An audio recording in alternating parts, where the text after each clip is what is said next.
বাংলাদেশের চলমান ঘটনাক্রমের সঙ্গে যুক্তরাষ্ট্রের কোনো সংশ্লিষ্টতা নেই। নরেন্দ্র মোদীর সঙ্গে বৈঠকের আগে এক সাংবাদিকের প্রশ্নের উত্তরে একথা বলেন মার্কিন প্রেসিডেন্ট ডোনাল্ড ট্রাম্প। এরপর ভারতের প্রধানমন্ত্রীর সঙ্গে দ্বিপাক্ষিক বৈঠকে বসেন তিনি। সেখানে উঠে আসে বাণিজ্য ঘাটতি কমানো সহ বিভিন্ন প্রসঙ্গ। দ্বিতীয় মেয়াদে মার্কিন প্রেসিডেন্ট হিসেবে ডোনাল্ড ট্রাম্প দায়িত্ব নেয়ার পর প্রথমবারের মতো ওয়াশিংটন সফরে ভারতের প্রধানমন্ত্রী নরেন্দ্র মোদী। বৃহস্পতিবার দ্বিপাক্ষিক সম্পর্কের গুরুত্বপূর্ণ বিষয়গুলো নিয়ে আলোচনায় অংশ নেন দুই নেতা। বৈঠকের আগে গণমাধ্যমের মুখোমুখি দুজন। এক ভারতীয় সাংবাদিকের প্রশ্নে উঠে আসে বাংলাদেশ প্রসঙ্গ।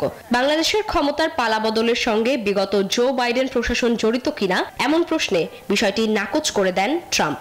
What you would like to say about the Bangladesh issue? Well, there was no role for our deep state. It was this is something that the Prime Minister has been working on for a long time and has been worked on for hundreds of years, frankly. I've been reading about it.